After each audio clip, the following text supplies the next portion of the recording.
This is College Matters from the Chronicle. Traditionally, universities have been places for people to launder their reputations. And with Epstein having these really personal relationships with presidents and scholars, it almost has the feeling that he was like collecting academics the way some people collect cars. The Justice Department's recent release of millions of pages of documents related to Jeffrey Epstein, the convicted sex offender who died by suicide in 2019, have triggered a global fallout for a slew of academics in Epstein's circle. Epstein pleaded guilty in 2008 on prostitution-related charges involving a minor, but the disgraced financier maintained seemingly close ties with a wide network of professors in the ensuing years. Well-known faculty members joked, lobbied for money, and showed little skepticism about Epstein's dark history or his conduct and judgment thereafter. What will this trove of documents mean for the academics involved? And what do they reveal about the gilded world of high-profile professors? Diving into this with me today are my colleagues Nell Gluckman and Emmy Martin. Nell is a senior reporter at the Chronicle of Higher Education who has written about research and fundraising ethics. Emmy is a Chronicle reporting intern and a recent graduate of the University of North Carolina at Chapel Hill. She has been all over the recent breaking news about Epstein. Now, Emmy, thanks for being here. Thanks for having us, Jack. Great to be here. Well, I want to say right at the top that we have some breaking news on this topic. Larry Summers, the former president of Harvard University, just announced that he will resign from his academic and faculty appointments at Harvard. Summers had close ties with Epstein, and his resignation just shows how everything is snowballing around this. Emmy, let me start with you. What do you think this story is really about? I would say that the headline here is scale. The Justice Department released more than 3 million additional pages of documents, and what they show is that Epstein's ties to higher education were sustained. A lot of people knew Epstein, cultivated elite academics, but what feels newly clarified is just the breadth of it. It's Duke, it's Yale, it's Columbia, it's Harvard. It's a mix of very senior figures and mid-career scholars. It's research funding conversations, it's introductions to students, it's legal advice in at least one case. That's what makes this feel less like a scandal attached to one or two high-profile names and more like a network. What stands out is that many of these relationships began or continued well after his 2008 conviction became public. We're talking about meetings, email correspondence, travel coordination, funding discussions into the mid-2010s. And often very cordial exchanges is what I've noticed. Exactly. To be clear, no one has been charged with a crime in the world of academia, but I think what these documents show is proximity, whether that's social, intellectual, or financial, and that's what's raising a lot of questions. To pull out one example, I would point to Bard College. It's a small private liberal arts school about 90 miles north of New York City, and its longtime president, Leon Botstein. Although Botstein's relationship with Epstein has been previously reported, the latest Justice Department document release showed correspondence that was more extensive and warmer in tone than previously understood. In one email, Botstein referred to a quote-unquote new friendship with Epstein. He ended another email by saying that he misses him. In a 2012 email sent a day after a trip Epstein hosted at his Caribbean island, Botstein said, quote, "I had a great time. The place is great," unquote. A spokesperson for Botstein told me that that comment had referred to the overall environment of St. Thomas, not Epstein's infamous private island. There's so much public anger over this story. And I think part of it is this idea that wealthy people and big-time academics just play by a different set of rules. Do you think that's driving the passionate response we're seeing? I think that's very accurate to say. In the case of Bard College and Botstein and Epstein appear, to have collaborated on a lot of things, including purchasing an expensive watch in 2017, and Epstein also connected Woody Allen with Botstein as one of the couple's daughters was considering colleges. The family thanked Epstein for getting their daughter into Bard in an email exchange that was released in the most recent tranche of documents, though the New York Times has reported that a spokesperson said that their daughter was accepted on her own merit. I think whether or not that's true, what Epstein was able to do regardless was give the impression that he's the middleman between this college and this high-profile celebrity family, and that serves to help bolster his clout in both worlds, which I think is key to his image. I mean, Botstein is in the hottest of hot water, it seems. Bard has opened an outside investigation into him. We'll see what happens in that case. Now, what I'm really struck by here is that the fundraising world is literally kind of the most opaque aspect of higher education. You know, I sort of made my bones as a reporter down in Florida, covering the University of Florida, the Sunshine State. You can't touch anything that has to do with fundraising. I used to get calendars from the University of Florida president that were just blank because they could redact anything that might be a potential fundraising effort. So here we're seeing all of these faculty who I think are quite entrepreneurially courting Epstein for money and connections and all this sort of stuff. It's not stuff we normally see. And what I find fascinating about it, and also a little disturbing, is that we're getting a window into the academy's upper echelon, how it operates. And it's quite plain. It runs on money and power and connections, and it might run on transactional values that we're seeing here. There's a hubris to hanging out with a criminal and saying, so what? Come at me. And that seems to be what comes through in a lot of these exchanges. Were you struck by that now? Yes, I was struck by that. I think we are seeing two things. One is why institutions have to fundraise with people like Epstein, or you could make the case they don't have to, but find themselves in the positions. I think you could make a strong case they don't have to. They are. A lot of places didn't.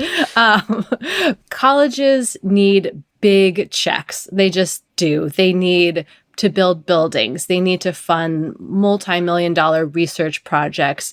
They are looking for tons of money, and wealthy people have that and are often looking for places to plaster their names onto, or the association with a college brings with it a lot of clout and prestige and this sense of elitism that people like Epstein, a convicted sex offender, might have been drawn to. So we've seen this for decades with colleges as funding from states declined over the years, and now we're seeing that at the federal level as well. Colleges have turned to sometimes nefarious people to raise money, and that's just sort of a fact of their existence. And I think what a lot of academics are looking at this and hoping to see is that it sort of exposes this structural weakness within higher education and shows like what it actually enables.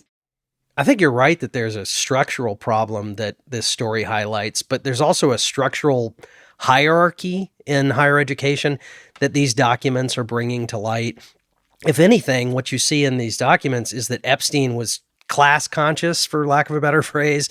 He sought celebrity scientists from prestigious institutions, Ivy League places. There's an email I came across in some of my own research where a professor is actually actively discouraging him from giving money to colleges that are not, quote, top universities. So this was all sort of baked into what Epstein was doing. And with Epstein's money and connections, he was reinforcing these hierarchies, reinforcing the haves and have-nots of the academy, and he made himself an essential player in that process. He cultivated celebrity scientists, public intellectuals, and most of these people were men. And when I've talked to women in the academy over the past week or so, they're saying to me, this is the closed, hyper-connected, mostly male ruling class that we've been talking about. These are the people who get money in the academy, who get the research centers, who get the high-profile speaking slots, who are on podcasts and television shows and get to be quoted in The Atlantic. And what they have in common is proximity to money and power. Yeah, I think another thing that you're seeing here that's somewhat unique to this story is not just these institutions going after money. And in a lot of cases, it wasn't these institutions going after money. You might have your Leon Botsteins, like Emmy mentioned, who's the president courting a wealthy guy. But you're also seeing these individual scientists or scholars of different types just kind of going out on their own to get money for different projects that they're working on. And they might not necessarily have the backing of their universities to do this. And we should say that universities have teams of people whose jobs it is, universities like Harvard, MIT, and Yale, whose jobs it is to vet these people and determine whether or not they should be accepting their money. But here you have some scholars going rogue and just doing this on their own. And those do tend to be like the star scholars. I will just say, though, I was reading over our coverage of MIT from back in 2019 when a lot of this stuff first came out about Epstein, and they did vet Epstein. People at a high level decided that, yes, we should take this money, knowing about his conviction. So now, what's the story again with MIT? I know you did a lot of reporting on it, but it's been a few years, and I don't quite remember. Yeah, so Epstein helped MIT connect to donors who ended up giving millions of dollars to the university. He also personally donated about $850,000, much of it to MIT's Media Lab. The Media Lab has a slightly different funding structure and research structure from other parts of MIT. These are scientists and researchers who are supposed to be on the cutting edge of areas like design and technology, and they do a lot of their fundraising in the private sector. So according to an MIT report, Epstein visited the Media Lab 9 times. During one of those visits, he was allowed into the building, but he couldn't go near this reception that was going on because the university was worried that it would draw bad press. And all this resulted in big fallout. Joey Ito, the lab's director, ended up resigning when it all came out. No, what you're saying tracks with a lot of what the professors I've been talking to, about this most recent release of documents. One professor, Brendan Cantwell, who works at Michigan State University, told me that he thinks, as long as universities are going to be networking with powerful business, cultural, and political elites, they're necessarily going to be engaged in activities that lead to these cultural, ethical, and moral controversy. Another professor took a little bit of a different perspective when I was speaking with her. Her name's Jessica Clarko. She's a sociologist and professor at the University of Wisconsin at Madison. She told me that she thinks it's easier to punish bad actors than grapple with the deeper question of what structures and systems are in place that allow these bad actors to proliferate. She told me that she hopes this is a moment of reckoning for higher education, and it just, made me think, is this going to be different than it was back in 2019? I wonder that too, and I'm hearing some of the same stuff from different people that I've been talking to. Like you said, the scope is much broader than we knew back in 2019, but 2019 was a long time ago. It was 7 years ago. Do we see a lot of change in how universities operate? If anything, they may have to be turning to private funding more than ever if the federal government is not a secure source of research funding anymore. Okay, guys, let's take a quick break and we'll come right back.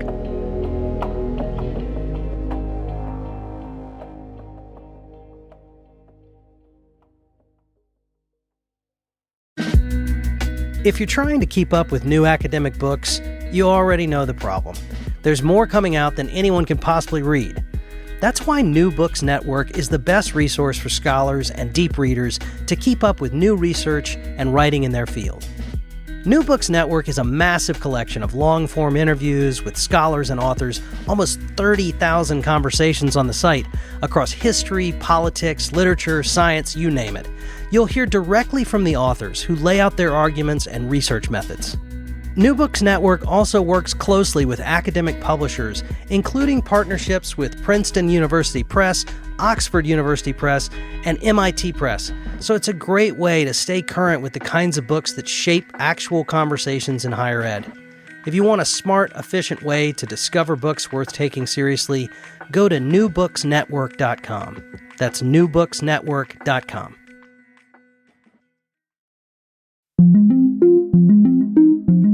Now, don't you feel like everybody's also getting caught up in when these exchanges happen? So yes. The point of demarcation that the media is obsessed with, and I think rightfully so, is 2008, when Jeffrey Epstein pleads guilty to prostitution charges involving a minor. That's the state charge.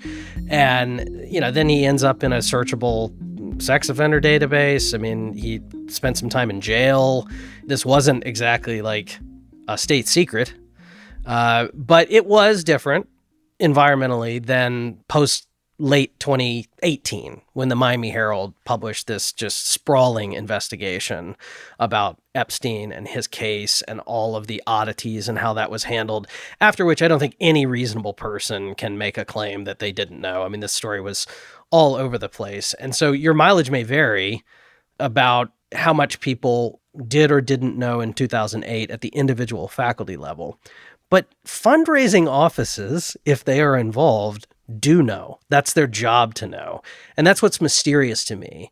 We're anointing these individual faculty members to start their own centers. There's a lot of incentive to do that, to sort of be freed from the yoke of the institution.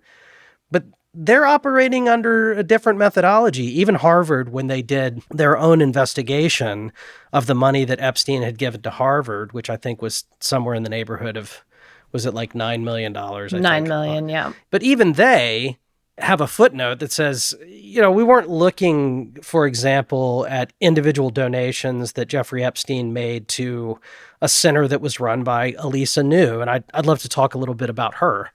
She is a professor of literature, or was at Harvard, professor emerita.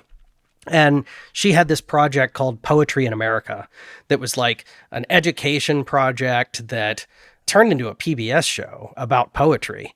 And she had connections with Epstein in part because she's the wife of Larry Summers. And her correspondence with Epstein is really interesting because she is out there on her own hustling for money. And it is Epstein who gives her, well, it's actually a nonprofit she established called Verse Video. He gave her $110,000 in 2016. But Epstein also brokered a gift from Leon Black, the private equity giant who has resigned over his ties to Epstein. This all just feels like a huge mess to me. I think that's a really interesting point. Universities are very porous places. They're very decentralized. And like you said, they incentivize their scholars to go out on their own and do their own research. And in some cases, that means doing their own fundraising. I mean, in most cases, it means doing their own fundraising, whether they're writing grants or soliciting private donations from wealthy millionaires and billionaires. Like you said, that doesn't necessarily mean that the teams of people working in the development offices are vetting all the people that are making contributions. And even when they are vetting those people, there's a lot of different theories on what counts as a nefarious donation and whether or not a donation from somebody who's done bad things in the past is even such a bad thing to accept. I did some reporting earlier this week and spoke to Stephen Trachtenberg, the former GW president, who was known as a big fundraiser at that institution for decades. And he told me that there was almost nobody he wouldn't accept money from, that his view that he had taken from a mentor is that you sanctify money with its use, that couldn't he do better with this money than somebody like Epstein? Like, what's he going to do with it? This is also the view of Derek Bach, the former Harvard president, who famously wrote during the calls to divest from South Africa during their anti-apartheid movement. He wrote that universities should have no qualms about taking this money and doing good with it. This reminds me a little bit of how evangelicals talk about Donald Trump. He's an instrument of our good works, despite his imperfect nature. Right. Then you may end up with having to answer questions about why you are associated with this person. And I think it's an open question still, like, did these colleges suffer because of that association? I mean, certainly the public's view of selective colleges hasn't improved in the last 7 years. I don't know if that's Epstein related or not, but the idea that they are, as your source said, Jack, sort of, there are these backroom dealings and cocktail parties that are exclusive, and this is where the real work gets done. This all feels very deep state. Not looking so great, yeah. I think we're also playing down the creepy here. Some of these emails are really, really cringy when you think about what Jeffrey Epstein did and who he was. You have a professor who talks about going to lunch with Epstein and a, quote, bevy of beauties. You have Dan Ariely. This is a prominent behavioral economist at Duke who's asking Epstein for the phone number of a redhead that he met. Larry Summers is asking Epstein for advice about women. I don't know, Emmy, is this all kind of icky? I spent a long time going through the Epstein files released by the DOJ, and it was a lot to read. I think it's been interesting also to see not everyone named in the documents is denying contact or expressing regret over what they've said in these emails to Epstein. At Yale, for example, computer science professor David Galertner exchanged emails with Epstein between 2009 and 2015, and some of those emails included language that's drawn criticism, including describing a Yale undergraduate student as a small, good-looking blonde in the context of a potential project. At another point, Galertner invited Epstein to New Haven to see the campus, adding that we'd love to have you. And while he didn't provide me a comment when I reached out, Galertner has defended that correspondence, according to reporting by the student newspaper, the Yale Daily News. In an email he sent to the dean of the School of Engineering and Applied Science, Galertner said he was keeping Epstein's habits in mind when describing the undergraduate student, adding that this is how men behave. This is how men behave. I really zeroed in on that because that reminded me so much of the conversations I've been having with women professors in particular over the last week, that we had a feeling in our gut that this was the quote unquote locker room talk that was going on. We knew we weren't at these parties. We knew we weren't in this club. And here's the guy saying it, the quiet part out loud, that this is my estimation of how men behave. It's interesting to see how people are responding and defending themselves in this situation. It is. And I just wanted to note that Galertner is now under university review, so he is not teaching this semester. While that review is ongoing, a Yale spokesperson told me that the university does not condone the actions reflected in the emails. So alongside apologies and institutional investigations, I think it's interesting that we're seeing a different posture in some cases, this acknowledgement without concession, and in some instances, a total defense of the interactions as sort of social or maybe even intellectual rather than financial. Are you guys getting like totally trapped in the allure of conspiracy here like me? I think it's really easy to. Every time I dive into these files, I think I'm just going to be in there for 30 minutes or 10 minutes, and all of a sudden 2 hours have gone by. I've got red yarn and thumbtacks on the wall behind me. I'm smoking a cigarette, growing a beard. I look like Matthew McConaughey in True Detective. I mean, I'm all in. I think that speaks to the fact that it's unbelievable how much information is here. There's 3.5 million pages of documents. I don't think we've even scratched the surface, really, of what's in here. A lot of it's hard to decipher. We seem to be having rolling disclosures every day just on the academic story. And there's so much that we probably don't know. I'm sure there are many more documents that have yet to be released. I also think it's interesting that this allows really anyone to get to be an investigative journalist and dig through the files. And I think that's access that the public has been wanting for a long time. And it speaks to perhaps how this moment might be different than 2019, as you were talking about now. It makes me wonder, what is 2026 going to look like when it comes to accountability? And it makes you wonder who else is in here that hasn't been uncovered yet. Jack, I know you were talking about, are there people who are, white knuckling it through these disclosures? And right. I guess that remains to be seen. Yeah, I'm very interested in that. I think that a lot of the names we're seeing are people that over the years have been already exposed as having had some connection to Epstein, and this is just sort of more meat on the bone. But I am curious about folks who are waiting for that other shoe to drop. This is a situation that I would say, I was trying to think of an equivalent to this, and I guess this is like the Panama Papers of the academy.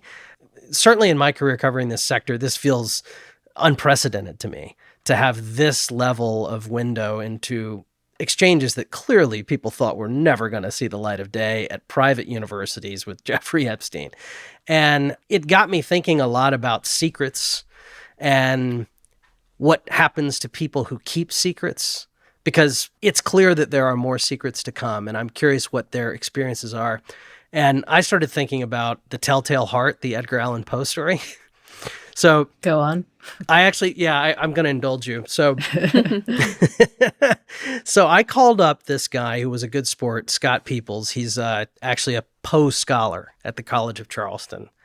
And I said, help me out, Scott. What does Edgar Allan Poe have to tell us about the Epstein scandal? And he said, wrong number, sir, this is a Wendy's. But then after that, he did indulge me. And he said, Telltale Heart is one example. That's the famous story in which a guy has dismembered somebody that's under the floorboards of his house, and he thinks everyone can hear the person's heart beating. You can see an analogy there. But he actually turned me on to something called the Imp of the Perverse. Are you guys hip to this story? I fear not. No. Full disclosure, I don't think it's one of Edgar's bangers. I read it last night, and it takes a long time for him to get to his main point. It's really about that feeling that is sometimes described as the call of the void, this temptation that you have to jump off of a tall building. Yeah. You feel like an involuntary urge to do something that might be harmful. And Scott was telling me that story seems to speak to most of what I suspect people in the academy who are exposed are feeling. There is a desire to confess.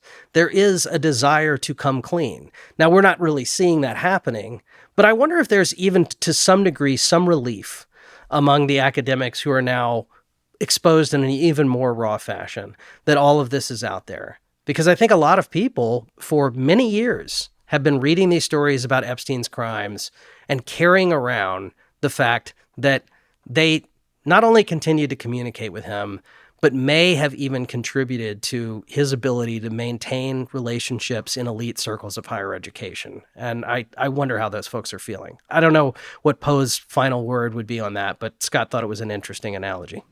Yeah, that's something we haven't really talked about yet is what was in it for Epstein when he was interacting with all these academics and universities more broadly.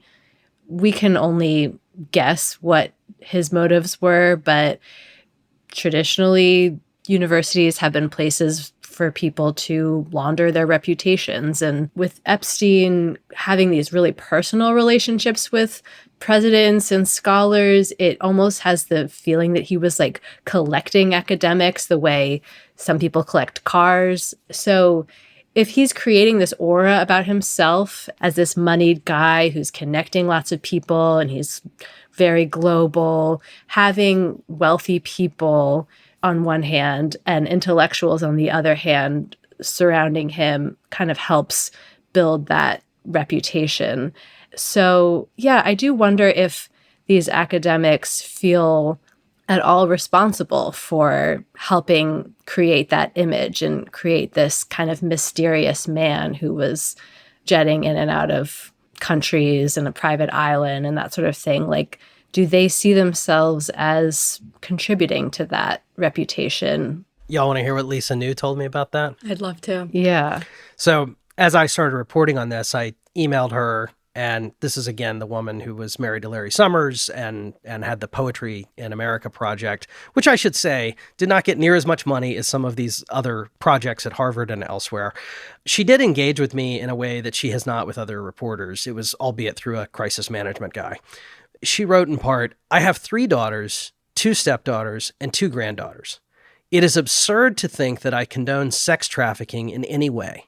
It never occurred to me that I was laundering Epstein's reputation or that my small nonprofit could validate him." And she went on to say that knowing what I know now, I would not have taken his money. There's so much to that statement, but the thing that struck me the most was we are in a position where an emerita professor at Harvard who is married to the former Secretary of Treasury is having to deny that she condones sex trafficking. That's where we're at in this story right now. So what the next few months mean to me is quite mind-boggling. Mm-hmm. Now, what's the big question on your mind going into the next couple months? For me, it's does this force any kind of change in this structural reality where universities and academics are going to wealthy individuals or foundations and groveling for checks And this is just the nature of higher education right now in a certain sector of higher education. I don't think this is how community colleges are operating. So far, I don't think we've seen anything change as these revelations have trickled out over the years. And I'll be interested to see if anything does. So will a system ripe for corruption right itself out of sheer embarrassment? We will see. Thanks so much, guys. I appreciate it. Thanks, Jack. Thank you.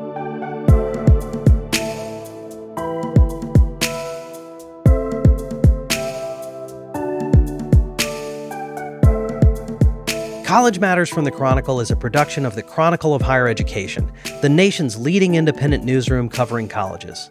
If you like the show, please leave us a review or invite a friend to listen. And remember to subscribe on Apple Podcast, Spotify, or wherever you get your podcasts so that you never miss an episode. You can find an archive of every episode, all of our show notes, and much more at chronicle.com/College Matters. If you like, drop us a note at collegematters@chronicle.com. We are produced by Rococo Punch. Our Chronicle producer is Fernanda Zamudio Suarez. Our podcast artwork is by Cottrell Thomas. Special thanks to our colleagues Brock Reed, Sarah Brown, Carmen Mendoza, Ron Coddington, Joshua Hatch, and all of the people at the Chronicle who make this show possible. I'm Jack Stripling. Thanks for listening.